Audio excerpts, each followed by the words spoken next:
एक बार फिर से आप सभी का स्वागत है मेरे प्यारे दोस्तों आपके अपने यूट्यूब चैनल पे। मेरे प्यारे दोस्त, अगर आप एमएमए फर्स्ट ईयर में हैं और आपने समाजशास्त्र ले रखा है तो इस वीडियो को पूरा देखिएगा, क्योंकि वीडियो में जो है काफ़ी ज़्यादा मज़ा आने वाला है और वीडियो आपके लिए काफ़ी ज़्यादा इंपॉर्टेंट भी होने वाला है। ठीक है, इंपॉर्टेंट इसलिए होने वाला है मेरे प्यारे दोस्त, क्योंकि हम बात करने वाले हैं समाजशास्त्र के पेपर नंबर 1 के बारे में, जिसका नाम है सामाजिक विचारों का इतिहास। ठीक है, ये आज आपकी 8वें नंबर क्लास होने वाली है। अगर आपने इसके पहले की 7 क्लासें प्लस एक सिलेबस का वीडियो नहीं देखा है तो उन सारी चीज़ों को आप जो है चैनल पर जाके देख सकते हैं और उनसे लाभान्वित भी हो सकते हैं। ठीक है, तो चलिए देखते हैं आपका जो है आज का प्रश्न क्या होने वाला है।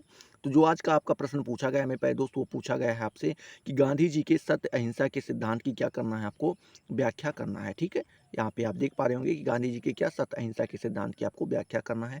तो इसका जवाब आपको कुछ इस प्रकार से देना होगा कि गांधी जी का संपूर्ण सामाजिक दर्शन उनके कुछ नैतिक सिद्धांतों पर आधारित है। ठीक है, यदि हम गांधी जी के सामाजिक विचारों को समझना चाहते हैं तो इसके लिए आवश्यक है कि उनके नैतिक सिद्धांतों को समझ लिया जाए। ठीक है, आगे लिखा है कि गांधी जी की समग्र नैतिकता धर्म धर्म पर आधारित है। धर्म का दूसरा नाम ही नैतिकता है। गांधी जी ने लिखा है कि सत्य, धर्म और सच्ची नैतिकता एक दूसरे से अपृथक रूप से बंधे हुए हैं। अपृथक का मतलब हुआ जिनको अलग ना किया जा सके। पृथक का मतलब होता है अलग करना और आ का मतलब होता है नहीं। तो जिन चीज़ों को अलग नहीं किया जा सके उसको अपृथक कहते हैं। तो क्या कह रहे हैं कि जिनको अलग नहीं कर सकते उस प्रकार के बंधन से वो बंधे हुए हैं। धर्म का नैतिकता से वही संबंध है जो भूमि में बोए हुए बीज के साथ जल का है। ठीक है, ऐसा कोई धर्म नहीं है, नहीं होता जो नैतिकता का अतिक्रमण कर सके। ठीक है, मतलब कह रहे हैं अतिक्रमण का मतलब यहाँ पे आप समझ पा रहे होंगे कि उसका बहिष्कार कर सके। ठीक है, सभी को जो है नैतिकता मानना पड़ता है। सभी धर्म में अपनी एक नैतिकता होती है। ठीक है, चलिए बात करते हैं। गांधी जी द्वारा प्रतिपादित नैतिकता का उद्देश्य व्यक्तिगत और सामाजिक जीवन को अनुशासित, संयमित और व्यवस्थित करना है। इस व्यवस्था के द्वारा व्यक्ति आत्म अनुभूति का अनुभव कर सकेगा। गांधी जी के नैतिक सिद्धांतों को गांधी जी के व्रत के नाम से भी जाना जाता है। ठीक है, संक्षेप में गांधी जी द्वारा प्रतिपादित नैतिकता सिद्धांत को निम्न भागों में विभाजित करके समझने का प्रयास किया जाएगा। पहला यहाँ पे बताया गया है सत्य। पहला सिद्धांत उन्होंने सत्य का दिया है। सत्य के बारे में गांधी जी कहते हैं कि सत्य गांधी का पहला नैतिक सिद्धांत या फिर व्रत है। ठीक है, बात करें सत्य क्या है। सत्य सत्य से बना है। ठीक है, जिसका अर्थ होता है यथार्थ सत्ता। क्या होता है मेरे प्यारे दोस्त? यथार्थ सत्ता। यह यथार्थ सत्ता ही संसार की संचालन करती है। ठीक है, क्या करती है? पूरे संसार को जो चलाती है वो क्या है? आपकी यथार्थ सत्ता है। वो कौन कहते हैं? आपके गांधी जी कहते हैं। इसीलिए इस यथार्थ सत्ता का पता लगना ही मानव जीवन का उद्देश्य है। जब आप इस यथार्थ सत्ता का जो है पता लगा लेंगे, वही आपके जीवन का जो है मेन एम हो जाता है। ठीक है, मेन उद्देश्य यही हो जाता है कि आप क्या करें, उस यथार्थ सत्ता का पता लगाएं। यह यथार्थ सत्ता ही ईश्वर है। संसार में यथार्थ सत्ता का अस्तित्व है। गांधी जी का विचार है। अस्तित्व का मतलब होता है किसी चीज़ का जब हो ना पाया जाए। तो वो कहते हैं कि जो संसार है इसमें अयथार्थ सत्ता का क्या है मेरे प्यारे दोस्त? अस्तित्व है। ठीक है, वो पाया जाता है। बात करें, व्यक्ति कभी कभी इस अयथार्थ सत्ता के पीछे दौड़ने लगता है। ठीक है, इसका कारण यह है कि उसमें यथार्थ को देखने की क्षमता नहीं रहती है। ठीक है, क्या कहते हैं कि जो आपके इस संसार में जो सत्ता पाई जाती है अयथार्थ वाली मेरे प्यारे दोस्त, उसी के पीछे मनुष्य दौड़ने लगता है। और वो कब दौड़ता है? जब उसके अंदर जो है यथार्थ को देखने की क्षमता नहीं रह जाती है। व्यक्ति में इस यथार्थ सत्ता को पहचानने की क्षमता, क्या मेरे प्यारे दोस्त? व्यक्ति में इस यथार्थ सत्ता को पहचानने की क्षमता को विकसित करना ही मानव जीवन का अंतिम उद्देश्य है। गांधी जी ने इस सत्ता की विवेचना निम्न शब्दों में की है। ठीक है, इस सत्ता की कुछ विवेचना की है, वो हम यहाँ पे देख सकते हैं। क्या बताया मेरे प्यारे दोस्त? उन्होंने बताया है यह सत्य शाब्दिक, एक मिनट यहाँ पे कलर चेंज कर लें। कह रहे हैं कि यह सत्य शाब्दिक सत्यता, ठीक है, क्या शब्द शाब्दिक सत्यता से संबंधित नहीं है बल्कि विचारों की सत्यता से भी संबंधित है। ठीक है, यह केवल हमारी अवधारणाओं का सापेक्षित सत्य नहीं है, ही नहीं, अपितु निरपेक्ष सत्य या फिर सनातन सिद्धांत जो कि ईश्वर है। ठीक है, ये कौन कहते हैं? आपके गांधी जी कहते हैं। दादा धर्माधिकारी, क्या मेरे प्यारे दोस्त? दादा धर्माधिकारी ने गांधी जी के सत्य की अवधारणा को स्पष्ट करते हुए लिखा है कि सामाजिक मूल्य के रूप में जब हम सत्य की उपासना करते हैं तो ध्रुव सत्य हमारे लिए यह है कि दूसरे व्यक्ति और एक मैं हूँ। ठीक है, क्या मेरे प्यारे दोस्त? दूसरे व्यक्ति और मैं एक हूँ। मेरी दूसरों के साथ एकता मेरी सामाजिकता का आधार है। दूसरों के साथ मेरी एकता मेरी नैतिकता का आधार है, दूसरों के साथ मेरी एकता में सदाचार का आधार है, सदाचार का आधार नैतिकता का आधार है, मनुष्य की सामाजिकता का आधार दूसरों के साथ ही परमार्थिक एकता है। ठीक है, यहाँ पे आई होप ये सारी चीज़ें आपको कुछ समझ में नहीं आई होंगी इन्होंने क्या कहा है, तो इसको थोड़ा स्पष्ट करने का प्रयास करते हैं।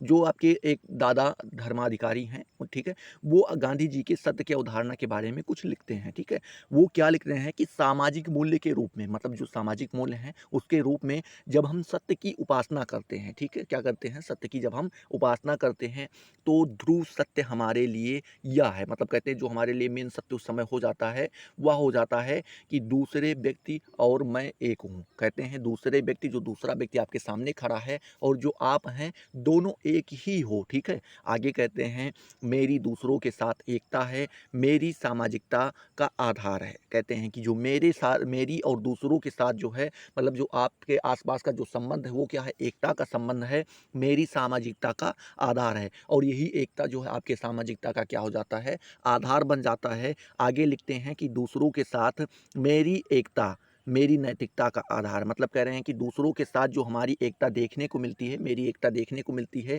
यही हमारी क्या हो जाती है, यही मेरी नैतिकता का आधार हो जाता है। आगे लिखते हैं कि दूसरों के साथ मेरी एकता मेरे सदाचार का आधार है, मतलब कहते हैं कि जैसे ही आप आपकी जो है दूसरों के साथ जो आपकी एकता है जब वो देखने को मिलती है, यही आपके सदाचार का क्या बन जाती है, आधार बन जाती है। सदाचार का आधार नैतिकता का आधार है, जो आपका सदाचार का आधार हो जाता है वो नैतिकता का आधार हो जाता है। मनुष्य की सामाजिकता का आधार दूसरों के साथ, क्या मेरे पास दोस्त, जो मनुष्य का सामाजिकता का आधार होता है वो दूसरों के साथ हमारी परमार्थिक एकता है। क्या है, दूसरों के साथ जो हमारी परमार्थिक एकता देखने को मिलता है वही आपका सामाजिक आधार बन जाता है। ठीक है, मनुष्य की। चलिए आगे बात करते हैं। आगे लिखा है कि गांधी जी ने सत्य को समझने के लिए सत्य और असत्य दो प्रकार की अवधारणाओं को व्यक्त किया है। ठीक है, उन्होंने लिखा है कि शुद्ध अंतरात्मा की वाणी का नाम ही सत्य है। क्या बताते हैं, जब आप शुद्ध अंतरात्मा से, आपके शुद्ध अंतरात्मा से कोई आवाज़ निकले, कोई वाणी निकले, वही आपका क्या हो जाता है, उसी का दूसरा नाम सत्य हो जाता है। सत्य ब्रह्म है। ठीक है, क्या बताते हैं कि सत्य ब्रह्म है, सत्य ही संसार में टिकाऊ है। क्या है, संत ही जो है, क्या आपका सत्य ही संसार में टिकाऊ है, सत्य ही ऐसा है जो संसार में टिकने वाला है। ठीक है, आगे लिखते हैं जो सत्य नहीं है वह संसार में नहीं टिकता है, यही टिकने वाले सत्य को यथार्थ सत्ता के नाम से जाना जाता है। ठीक है, और जो आपके संसार में टिकते हैं उसी सत्य को ही यथार्थ सत्ता के नाम से हम संबोधित करते हैं। यही यथार्थ सत्ता ही सत्य है जिसे ब्रह्म परमात्मा ईश्वर आदि के नाम से पुकारा जाता है। ठीक है, और कहते हैं यही जो यथार्थ सत्ता है, यही क्या है, आपका सत्य है, यही ट्रुथ है, और जिसको आप कई नामों से बुलाते हैं, जैसे ब्रह्म के नाम से, परमात्मा के नाम से या ईश्वर के नाम से पुकारते हैं। ठीक है, बात करें मानव जीवन उद्देश्यपूर्ण है। मानव का जीवन कैसा होता है, एक उद्देश्य से एक उद्देश्य होता है, हर मनुष्य के जीवन में एक उद्देश्य होता है, तो हर मनुष्य के अंदर जो है जीवन में उद्देश्य पाया जाता है। तो वही कह रहे हैं मानव जीवन उद्देश्यपूर्ण है और इसका अंतिम उद्देश्य इसी सत्य को प्राप्त करना है। और कहते हैं जो मनुष्य का आखिरी लास्ट उद्देश्य हो जाता है, लास्ट एम हो जाता है, वो केवल यही रहता है कि वही इस सत्य को जो है क्या समझ जान पाए, उससे वाकिफ हो पाए। ठीक है, आगे लिखते हैं यही कारण है कि महात्मा गांधी इस महान सत्य की उपासना करते थे। और यही कारण है कि आप देख पाते हैं कि जो महात्मा गांधी थे वो इस महान सत्य की क्या करते थे, उपासना करते थे। ठीक है, आगे गांधी जी ने लिखा है कि चाहे आस्तिक हो या नास्तिक, क्या मेरे प्यारे दोस्त, चाहे आस्तिक हो या नास्तिक हो, सत्य की इस सत्ता का से इनकार नहीं कर सकता है। इस सत्य को सृष्टि का आधार है, मतलब जो सृष्टि का क्या है, आधार है। कहते हैं कि चाहे आदमी नास्तिक हो, भगवान को मानता हो, ठीक है, आस्तिक हो, चाहे भगवान को मानता हो, नास्तिक हो या भगवान को ना मानता हो, सभी को है जो है सत्य को मानना पड़ेगा, उसको इनकार नहीं कर सकता है। और यही सत्य क्या करता है, सृष्टि का आधार है। बात करते हैं इस सत्य को आधार बनाकर गांधी जी ने अपने सत्याग्रह के सिद्धांत का प्रतिपादन किया था। ठीक है, चलिए दूसरा जो उनका सिद्धांत आ जाता है वो आ जाता है अहिंसा का। ठीक है, क्या आ जाता है मेरे प्यारे दोस्त, अहिंसा का।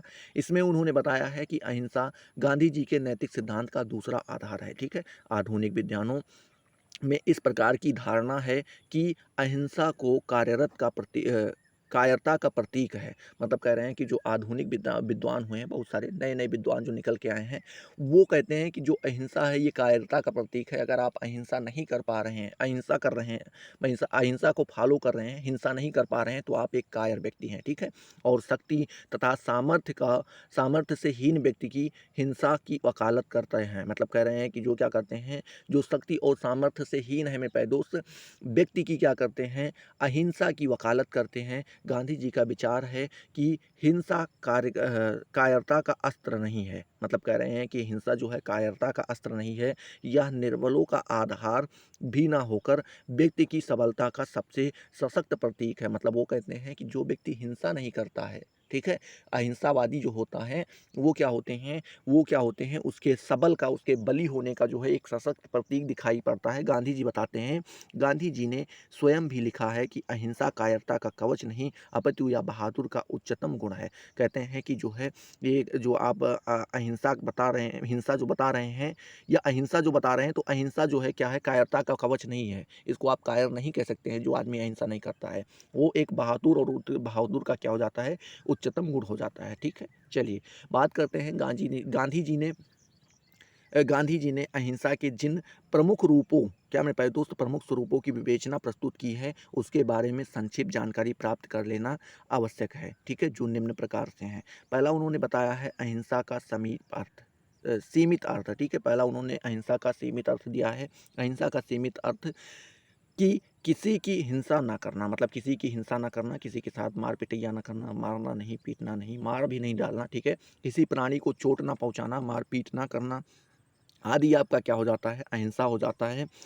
गांधी जी ने अहिंसा के इस सीमित अर्थ के 3 प्रमुख रूप बताए हैं। ठीक है, पहला रूप उन्होंने बताया है व्यक्ति व्यक्ति में अहिंसा। ठीक है, मतलब आपस में व्यक्ति व्यक्ति जब अहिंसा में उतर आता है, व्यक्ति व्यक्ति में अहिंसा मतलब कि जब व्यक्ति व्यक्ति हिंसा नहीं करता है आपस में ही, तो व्यक्ति व्यक्ति में अहिंसा का तात्पर्य है कि सामाजिक प्राणियों में अपनी समस्याओं के समाधान में आपस में मारपीट से काम नहीं लेना चाहिए। मतलब कह रहे हैं कि जब व्यक्ति व्यक्ति का कोई मैटर फंसता है, तो वो क्या करे, मारपीट से नहीं, बातचीत से अपना मैटर सुलझा ले। ठीक है, इस प्रकार से तो ये व्यक्ति व्यक्ति में अहिंसा हो जाता है। दूसरा उन्होंने बताया है कि व्यक्ति तथा समाज में अहिंसा। यहाँ पे बताते हैं व्यक्ति तथा समाज में अहिंसा का रूप यह है कि अहिंसा का व्यवहार किया जाना चाहिए। क्या होना चाहिए, अहिंसा का व्यवहार किया जाना चाहिए। समाज को व्यक्ति के साथ हिंसात्मक व्यवहार ना करके अहिंसात्मक व्यवहार करना चाहिए। ठीक है, लिखते हैं कि अर्थात समाज को व्यक्ति के सुधार की ओर धम ध्यान सॉरी यहाँ पे ध्यान नहीं, ध्यान है। ठीक है, ध्यान देना चाहिए। ठीक है,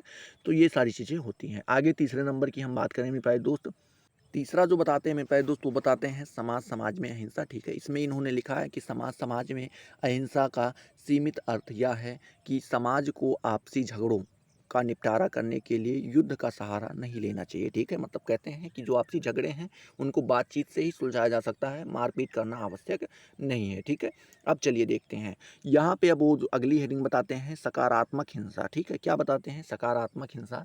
इसमें बताते हैं कि जैसा कि गांधी जी ने लिखा है कि हिंसा कायरता नहीं है। ठीक है, वो बताते हैं कि अहिंसा क्या है मेरे प्यारे दोस्त, कायरता नहीं है, यह तो मनुष्य की बहादुरी और शक्ति का प्रतीक है। ठीक है, सामान्य व्यक्ति अहिंसा के दो रूप में विभाजित कर सकते हैं। मतलब कह रहे हैं कि जो सामान्य व्यक्ति है उसको सामान्य व्यक्ति अहिंसा को क्या करते हैं, दो रूपों में विभाजित करते हैं। ठीक है, पहला आ जाता है सकारात्मक अहिंसा, दूसरा आ जाता है नकारात्मक अहिंसा।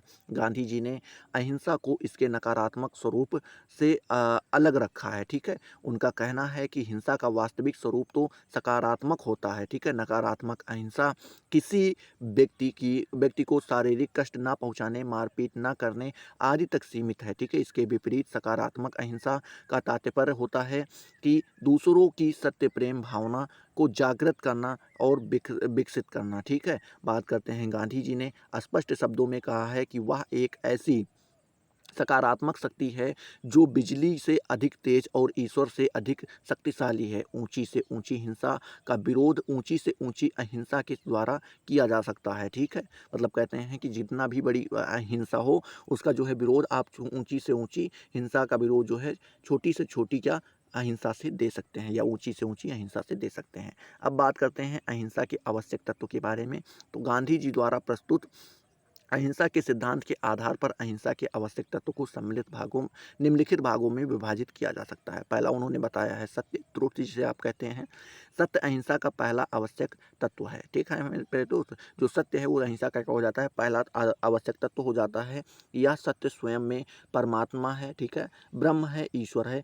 इस सत्य की प्राप्ति मानव जीवन का अंतिम उद्देश्य है। ठीक है, मतलब कह रहे हैं कि अगर आप किसी आदमी से सत्य ही बोलेंगे तो उसमें आपको मारपीट करने की आवश्यकता नहीं पड़ेगी। दूसरा उन्होंने बताया है प्रेम अर्थात लव के बारे में।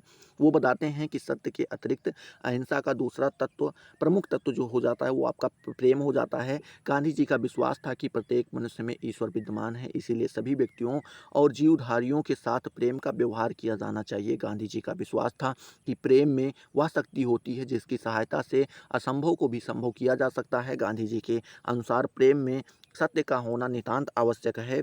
ठीक है, और प्रेम ही सबसे बड़ा हिंसा है। ठीक है, क्या बोलते हैं कि प्रेम ही सबसे बड़ी हिंसा है। इस प्रेम में अपूर्व शक्ति निहित होती है। गांधी जी ने स्वयं ही लिखा है, क्या लिखते हैं कि प्रेम कभी कोई चीज़ पाने का इच्छुक नहीं होता है। ठीक है, वह सदा कुछ देता है। प्रेम सदा मुसीबत सहन करता है, कभी घृणा नहीं करता है, कभी बदला नहीं लेता है। ठीक है, कौन लिखते हैं, आपके गांधी जी लिखते हैं। अब यहाँ पे बताया गया है आंतरिक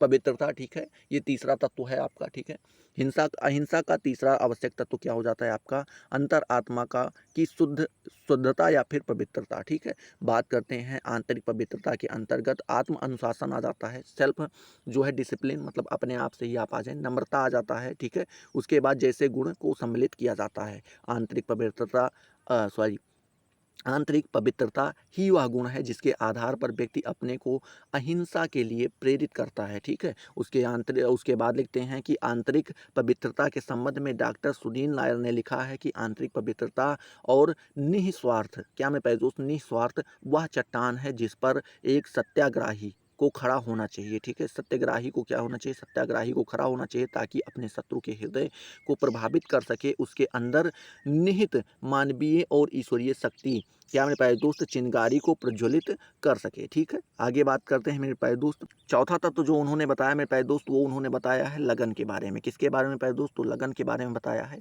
अहिंसा की सफलता के लिए लगन का होना नितांत आवश्यक है। ठीक है, यदि लगन नहीं होती तो व्यक्ति में अहिंसा के लिए क्या मेरे प्यारे दोस्त, उत्कंठा का उतावलापन नहीं होगा। इसीलिए हमेशा व्यक्ति को साहस, लगन और धैर्य के साथ अहिंसा के सिद्धांत का पालन करना चाहिए। ठीक है, चलिए आगे देखते हैं।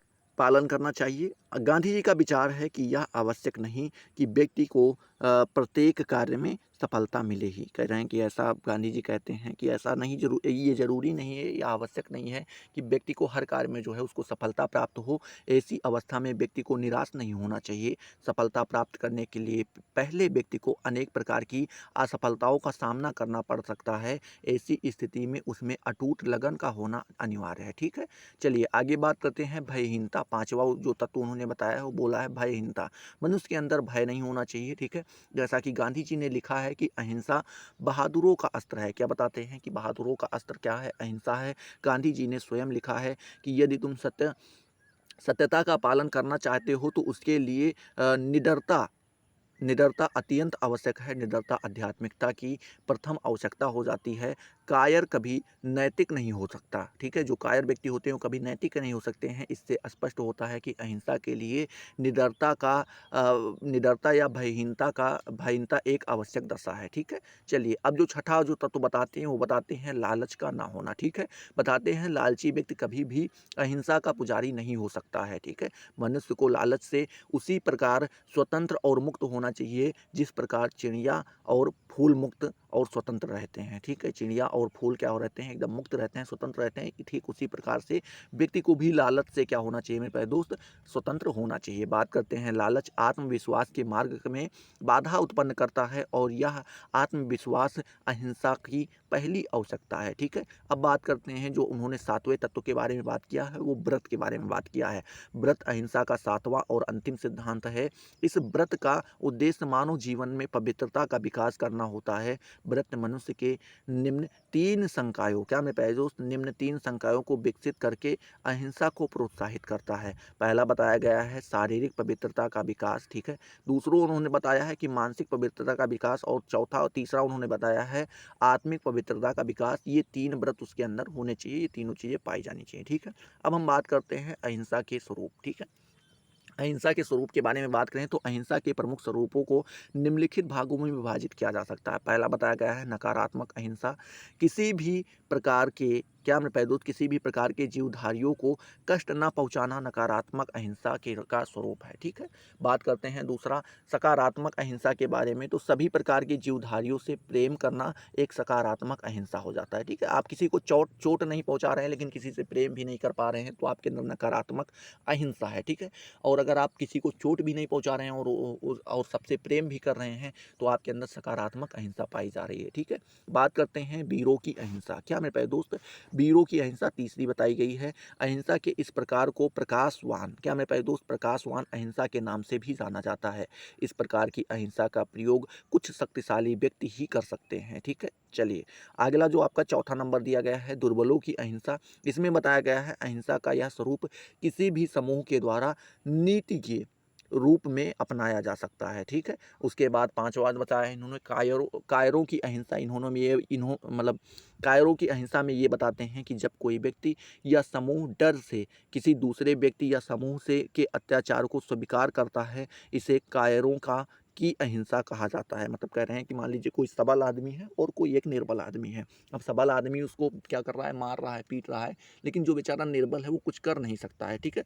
तो मजबूरी में अगर किसी के मार पीट को अगर आप सह रहे हैं, ठीक है, तो वो आपका क्या हो जाता है, कायरों की अहिंसा हो जाती है, ठीक है। बात करते हैं उपयुक्त विवेचना के आधार पर गांधी जी के अहिंसा के सिद्धांत के संबंध में निम्नलिखित निष्कर्ष निकाले जा सकते हैं। पहला निष्कर्ष आपका बताया गया है कि अहिंसा उस व्यक्ति के लिए उचित है जिसमें आत्मबल की शक्ति है, ठीक है। आत्मबल से पूर्ण व्यक्ति अहिंसा के मार्ग में सदैव विजयी होता है, ठीक है। जिसके अंदर आत्मबल ज़्यादा होता है, अच्छा होता है, वो क्या होगा, अहिंसा के मार्ग में हमेशा जीतेगा।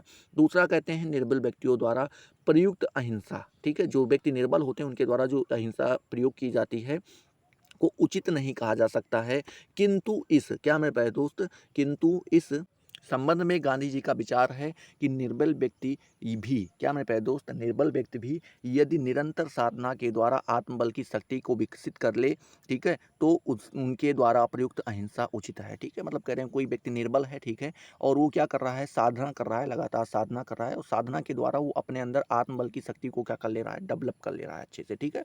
तो उसके द्वारा जो अहिंसा प्रयोग की जाएगी वो भी क्या हो जाएगी, उस समय उचित हो जाएगी, ठीक है।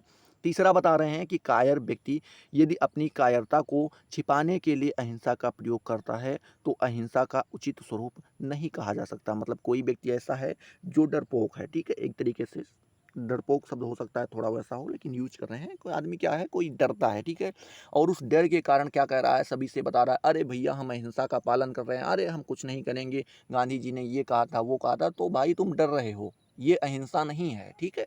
आप स्वतंत्र रूप से आत्मबल के साथ जब अहिंसा का पालन करेंगे, मुझे लगेगा कि आप कुछ कर सकते हैं लेकिन फिर भी आप नहीं कर रहे हैं, तो फिर आप उस समय दिखाएंगे कि हाँ ये अहिंसा होती है, ठीक है।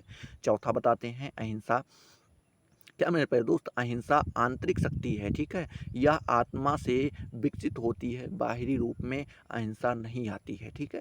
पांचवा बताते हैं मेरे प्यारे दोस्त कि गांधी जी का विचार है कि पूर्ण अहिंसा का पालन करना अत्यंत ही कठिन कार्य है। सृष्टि में अनेक दृश्य और अदृश्य जीवधारी हैं, ठीक है। मतलब कह रहे हैं कि सृष्टि में बहुत सारे दृश्य जिनको हम देख सकते हैं और कुछ अदृश्य जिनको हम नहीं देख सकते हैं, और उनके पास भी जीवन होता है, ठीक है।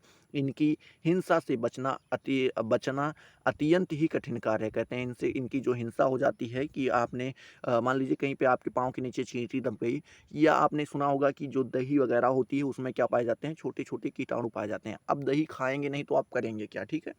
तो इनसे बच पाना एक कठिन कार्य है, किंतु इसका तात्पर्य यह नहीं कि व्यक्ति को अहिंसा का पालन नहीं करना चाहिए। मतलब कह रहे हैं कि अगर आप उनको नहीं बचा पा रहे हैं तो इसका मतलब थोड़ी नहीं कि आप हिंसा पे उतर आए हैं, ठीक है। आपको फिर भी अहिंसा का पालन करना चाहिए। जहाँ तक संभव हो सके व्यक्ति को हिंसा का प्रयोग करना चाहिए, ठीक है? मतलब कह रहे हैं कि जहाँ तक हो सके आप लोगों को बचाते चलिए, हिंसा का प्रयोग ना करें।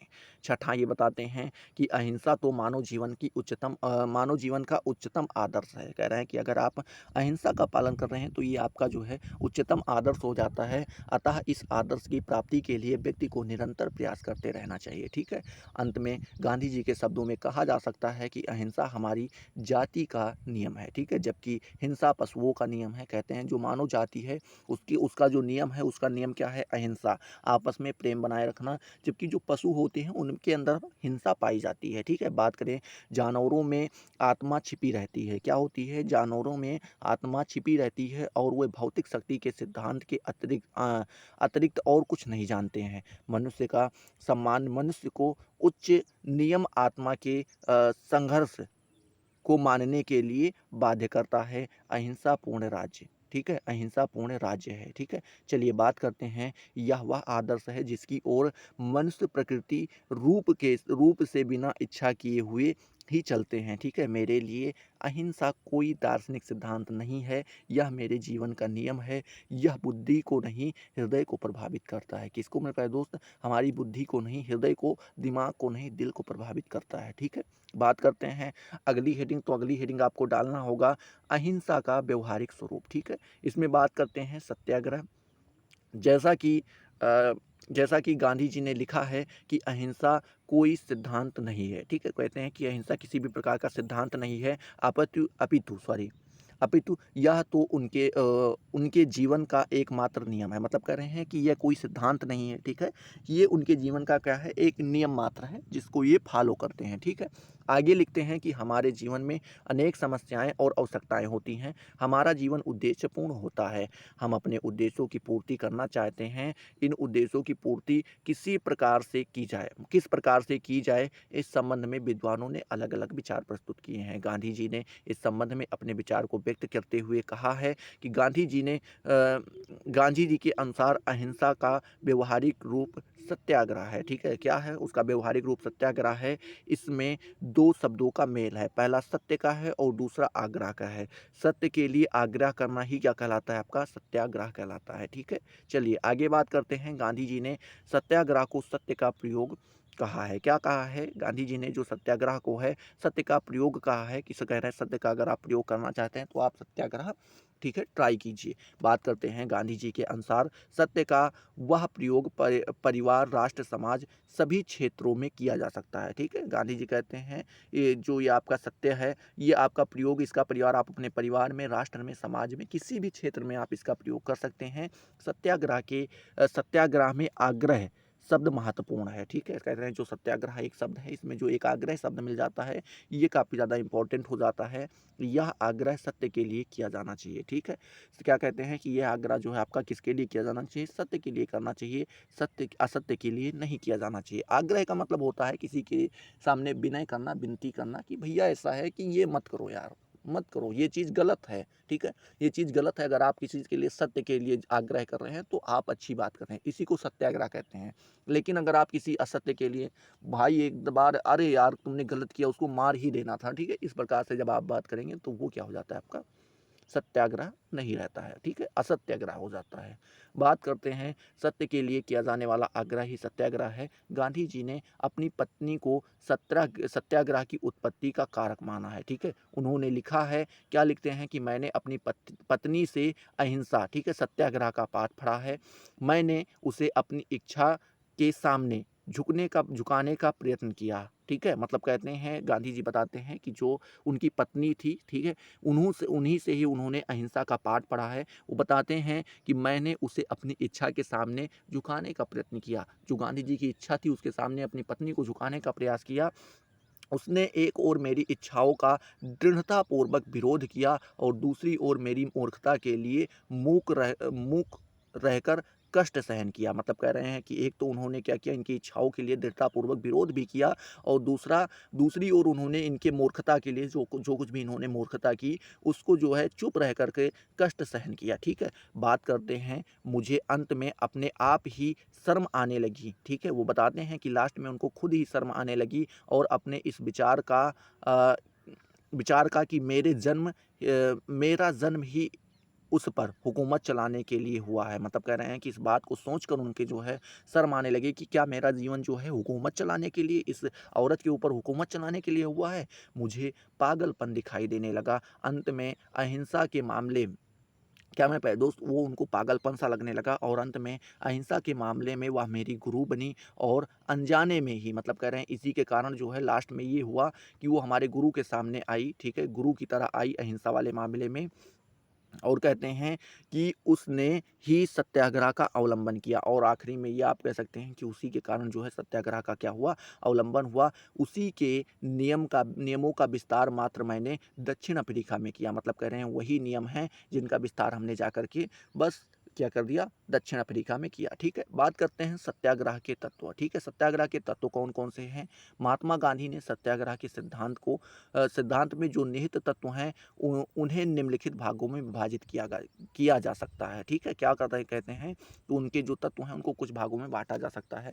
पहला बताया गया है कि सिर्फ उसी आग्रह को सत्याग्रह की संज्ञा दी जा सकती है जो सत्य और न्याय पर आधारित हो। असत्य और अन्याय पर आधारित किसी भी आग्रह को सत्याग्रह की संज्ञा नहीं दी जा सकती है। दूसरा वो बताते हैं, सत्याग्रह का सहारा तब लेना चाहिए जब किसी समस्या के समाधान में प्रयुक्त किए गए सभी शांतिपूर्ण उपाय असफल हो गए हों। ठीक है, कह रहे हैं कि सत्याग्रह आप तभी ट्राई करेंगे जब आपका क्या हो गया हो, जो कोई समस्या हो उसके समाधान में प्रयुक्त किए गए सभी शांतिपूर्ण, मतलब कि ऐसा नहीं उग्रवादी लड़ाई झगड़ा को छोड़ के जो शांतिपूर्ण जितने थे, जब सब कुछ क्या हो जाए, निष्फल हो जाए, असफल हो जाए, तब आप सत्याग्रह का जो है क्या करें, सहारा लें। तीसरा उन्होंने बताया है, सत्याग्रह की यह आवश्यक दशा है कि विरोधी को अपनी भूल का सुधार करने के लिए अधिक अवसर प्रदान किया जाने चाहिए। मतलब कह रहे हैं कि जो विरोधी है वो क्या होना चाहिए, उसको ज़्यादा से ज़्यादा अवसर मिलना चाहिए कि वो अपने भूल को क्या कर सके, सुधार कर सके। ठीक है, चौथा बताते हैं, सत्याग्रह का संपादन करते समय निम्न आवश्यकताओं की पूर्ति आवश्यक है। ठीक है, कुछ यहाँ पे आवश्यकताएं बताते हैं, तीन तीन बताते हैं। सत्य या ईश्वर पर भरोसा आपको रखना चाहिए। दूसरा बताते हैं, अहिंसा का मार्ग अपनाना चाहिए। ठीक है, स्वयं कष्ट को सहन करना चाहिए। ऐसा नहीं कि आप जो है सत्याग्रह को अपना रहे हैं, किसी ने आके आपको एक थप्पड़ मार दिया, अब आप उसको उठा के पटक दिए और 3-4 लात मुका और एकदम से खूना खच्चर कर दिए। ठीक है, तो इस प्रकार से ये चीज़ें उचित नहीं होती है। पाँचवा नंबर ये बताते हैं, पाँचवा तत्व बताते हैं कि सत्याग्रह के समय दूसरों के प्रति सद्भावना रखनी चाहिए। ठीक है, हमारी जो भावना होनी चाहिए वो सच्ची होनी चाहिए दूसरे के प्रति। विरोधी व्यक्ति के प्रति मन में घृणा के भाव उत्पन्न नहीं होने देना चाहिए। मतलब कह रहे हैं जो विरोधी पक्ष है उसके प्रति जो है आपके अंदर घृणा का भाव नहीं, अपनत्व का भाव होना चाहिए। छठा नंबर बताते हैं, सत्याग्रही को नम्रता का व्यवहार करना चाहिए, उसे अपने सिद्धांतों का पालन करना चाहिए और हमेशा समझौते के लिए तैयार रहना चाहिए। ठीक है, ये यहाँ पे 6 तत्व ये बताते हैं। अब हम बात करते हैं सत्याग्रह की विधियाँ। क्या मेरे प्यारे दोस्त, सत्याग्रह की विधियाँ क्या होती हैं? तो गांधी जी ने सत्याग्रह की विधियों की ओर भी संकेत किया है। उनके द्वारा बताई गई सत्याग्रह की विधियों को निम्नलिखित भागों में विभाजित किया जा सकता है। पहला बताया है कि आप हड़ताल कर सकते हैं, दूसरा उपवास कर सकते हैं, तीसरा प्रार्थना कर सकते हैं, चौथी प्रतिज्ञा कर सकते हैं, पाँचवा आप असहयोग कर सकते हैं, और छठा आप जो है करबंदी कर सकते हैं, मतलब कर नहीं देंगे, धरना कर सकते हैं। ठीक है, उसके बाद सविनय अवज्ञा कर सकते हैं, अहिंसक धावे कर सकते हैं, अपनी इच्छाओं से सरकारी सीमा तोड़ना। ठीक है, उसके बाद क्या कर रहे हैं कि अनशन करना। ठीक है, मतलब कि अब हम खाएंगे पिएंगे नहीं जब तक मर नहीं जाएंगे, या तो आप उनको पूरा कीजिए। इस प्रकार की चीज़ें आप कर सकते हैं। आगे यहाँ पे अगली हेडिंग आपको डालना होगा, सत्याग्रह का प्रयोग आप किस प्रकार से करेंगे। तो सामान्य व्यक्ति यह सोचते हैं कि सत्याग्रह का प्रयोग सिर्फ विरोधी या शत्रुओं पर ही किया जाता है। ठीक है, गांधी जी से स्वीकार नहीं करते हैं। उनका कहना है, यदि सत्याग्रह न्याय और सत्य पर आधारित है तो इसका प्रयोग परिवार के सदस्यों, अपने माता पिता, अपनी पत्नी, अपनी संतान तथा परिवार के अन्य सदस्यों, मित्रों, पड़ोसियों, साथियों और यहाँ तक कि संसार के विरुद्ध किया जा सकता है। ठीक है, मतलब कह रहे हैं जरूरी नहीं कि आप विरोधी के साथ ही करें, किसी के भी साथ इसको आप कर सकते हैं। सत्याग्रह अलौकिक शक्ति है। ठीक है, अलौकिक शक्ति है और यह लिंग, जाति, धर्म, संप्रदाय आदि किसी भी प्रकार के भेदभाव नहीं करती है। इस प्रकार सत्याग्रह का प्रयोग सभी व्यक्ति, सभी स्थिति, सार्वभौमिक रूप से किया जा सकता है। ठीक है, तो आई होप ये सारी चीज़ें आपको क्लियर हुई होंगी। अगर क्लियर हुई हैं तो फटाफट वीडियो को लाइक करो, अपने दोस्तों के साथ शेयर करो। अभी तक अगर आपने चैनल को सब्सक्राइब नहीं किया तो चैनल को सब्सक्राइब करके, ठीक है, 1 मिनट, अभी एक पेज और बाकी है। हमें लगा ख़त्म हो गया, ठीक है। चलिए देखते हैं। अभी मत कीजिएगा जो कुछ भी, मतलब लाइक कर सकते हैं, शेयर भी कर सकते हैं, सब्सक्राइब भी कर सकते हैं, वीडियो मत स्किप कीजिएगा।